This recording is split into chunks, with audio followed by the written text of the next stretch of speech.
Halo Teknolovers, berbagai media internasional kini dipenuhi dengan kabar terkini dari dua negara yang tengah berselisih. Konflik antara Rusia dan Ukraina ini sebenarnya masih lanjutan konflik yang sebelumnya pernah disepakati dengan jalan damai. Sayangnya, dua negara kembali bersitegang hingga menimbulkan konflik semakin panas. Bahkan telah menelan korban jiwa atas penyerangan Rusia ke Ukraina. Apa sesungguhnya yang menyebabkan kedua negara ini kini jadi musuh? Nah, berikut ketahui dampak dan penyebab konflik Rusia-Ukraina yang telah kami himpun dari berbagai sumber. Namun sebelum lanjut, klik subscribe dan aktifkan bel notifikasi, terus update informasi terbaru dari teknologi populer. Serangan udara yang dilakukan Rusia ke Ukraina sebagai bentuk ancaman atas langkah Ukraina yang memilih gabung ke NATO. Sebagai negara pecahan Uni Soviet, Ukraina ini tentu diisi dengan masyarakat yang pro-Rusia, tapi lambat laun melahirkan sebagian lainnya malah ingin move on dari hal-hal yang berbau Rusia. Nah, mereka yang anti-Rusia ingin benar-benar lepas ikatan dari Rusia, sehingga jalan bergabung bersama Uni Eropa dan NATO diyakini mereka bisa membantu dalam hal keamanan, sehingga Rusia tidak lagi berani ikut campur dengan kedaulatan negeri Ukraina. Setelah pembubaran Uni Soviet tahun 1991, hubungan kedua negara ini tak begitu baik. Tahun 1997 damai kembali. Konflik bersenjata di Ukraina Timur pun sempat terjadi di awal tahun 2014. Kemudian mereda, tapi Oktober 2021, Rusia mulai memindahkan pasukan dan peralatan militer di dekat perbatasan Ukraina. Aksi Rusia memindahkan pasukan dan militer memicu potensi invasi. Puncak konflik pun terjadi di tahun 2022 ini. Dengan menyebut latihan militer di perbatasan, Amerika justru menyebut latihan militer Rusia tak lain ialah mulai perlahan mengangkat bendera perang. Dan benar saja, Februari kemarin Rusia melakukan penyerangan ke Ukraina, serta memutuskan dua wilayah Ukraina merdeka yakni Donetsk dan Luhansk. Sedangkan wilayah Ukraina yang lain sampai sekarang harus menghadapi perlawanan dari Rusia. Rusia ingin menyatukan negara-negara mantan Uni Soviet untuk kembali membangun federasi negara adidaya seperti dahulu kala, di mana sebagian besar wilayah mencakup Eropa Timur. Nah, karena Rusia dan Ukraina memiliki bahasa, sejarah maupun politik yang sama, Presiden Rusia Vladimir Putin mengklaim negaranya dan Ukraina adalah satu. Klaim itu menyebut bahwa Ukraina termasuk peradaban Rusia, namun sayangnya Ukraina menolak klaim dari Putin. Penolakan ini ditandai dengan adanya revolusi di Ukraina tahun 2005 dan 2014. Ukraina menolak supremasi Rusia dan mencari cara untuk bergabung dengan Uni Eropa serta NATO.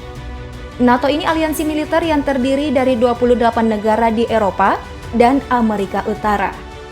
NATO memang mewajibkan anggota setiap negara mencari solusi damai dan menuntaskan konflik di setiap perkara yang dihadapi. Posisi NATO memang sebagai aliansi pertahanan. So, jika salah satu negara diserang, maka anggota dari negara NATO wajib untuk membantu sebagai bentuk solidaritas.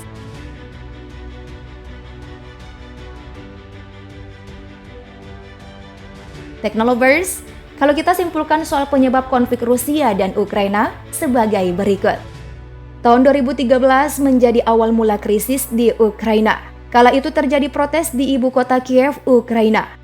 Presiden Viktor Yanukovych dari Ukraina menolak untuk membuat kesepakatan dan ekonomi dengan Uni Eropa, yang berarti ia pro dengan Rusia. Tahun berikutnya pasukan militer Rusia mengambil wilayah Crimea, Ukraina. Warga Crimea ini juga memilih bergabung dengan Federasi Rusia dalam sebuah referendum.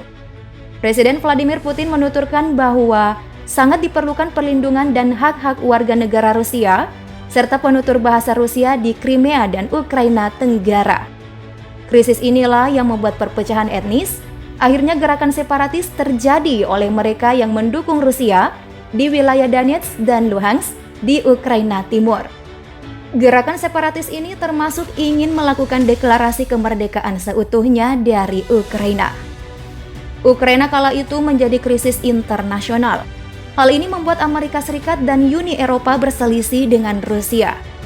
Pesawat penerbangan Malaysia Airlines jatuh di wilayah udara Ukraina yang dimana kecelakaan ini menewaskan 298 penumpang.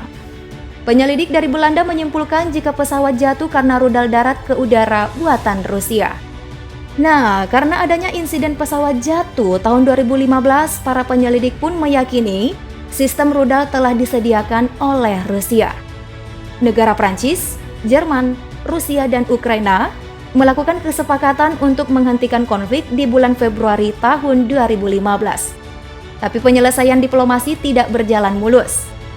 Tahun 2016, pihak NATO mengumumkan aliansi akan mengerahkan 4 batalion ke Eropa Timur seperti Estonia, Latvia, Lituania, dan Polandia. Pasukan ini akan dikirim demi mencegah agresi Rusia di wilayah Eropa Timur. Pasukan NATO bergabung dengan 2 brigade tank Angkatan Darat Amerika Serikat. September 2017 dikerahkanlah pasukan ke Eropa Timur. Sejak konflik di tahun 2014, warga Ukraina memang kerap mendapat serangan siber. Hingga tahun 2017 terjadi serangan siber komputer pemerintah dan bisnis di Ukraina.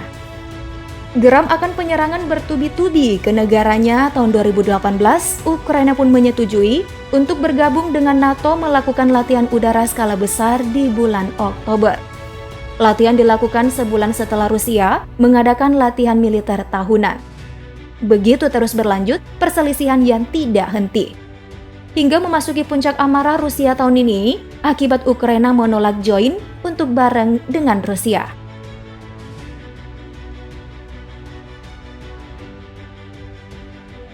Adanya konflik di tanah Rusia maupun Ukraina memberikan dampak terhadap politik, pengendalian senjata, aksi teror, dan ekonomi di dunia.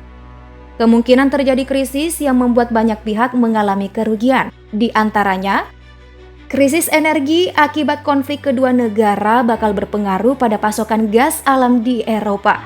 Jadi, pembeli tidak dapat membeli produk energi dari Rusia. Gas alam Rusia bahkan menyumbang sekitar 40% pasar Uni Eropa. Lalu ada krisis bidang pertanian. Ukraina selama ini mengekspor gandum sekitar 95% melalui Laut Hitam. 50% dikirim ke negara Timur Tengah dan Afrika Utara. Ukraina juga memasok jagung ke Mesir. Konflik antara Rusia dan Ukraina bisa berdampak pada pasokan pertanian ke negara Afrika dan Timur Tengah. Ada juga krisis kemanusiaan. Persatuan Bangsa-Bangsa PBB memperkirakan jumlah penerima bantuan di tahun 2022 akan meningkat pesat. Selain itu terjadi inflasi, harga-harga barang akan terus naik. Dengan demikian, demi mengatasi inflasi, terjadi kenaikan suku bunga. Perang yang terjadi antara Rusia dengan Ukraina ikut berdampak bagi Indonesia. Nilai tukar rupiah terhadap dolar Amerika Serikat mengalami pelemahan. Hal itu memungkinkan pasar modal Indonesia mengalami penurunan. Selain itu, adanya embargo pada Rusia dapat dipastikan harga minyak akan meroket. Selain harga minyak, harga komoditas gandum juga akan mengalami kenaikan. Indonesia mengimpor gandum dari Ukraina untuk digunakan sebagai bahan utama pembuat roti maupun mie instan. Wah, dampak di bidang ekonomi dunia akan sangat terancam jika konflik Rusia-Ukraina tidak juga mereda. Apa Ukraina balik ke Rusia lagi nggak ya? Atau udah benar memihak ke NATO dan negara-negara Uni Eropa? Menurut kalian gimana, Technolovers? Komen di bawah ya.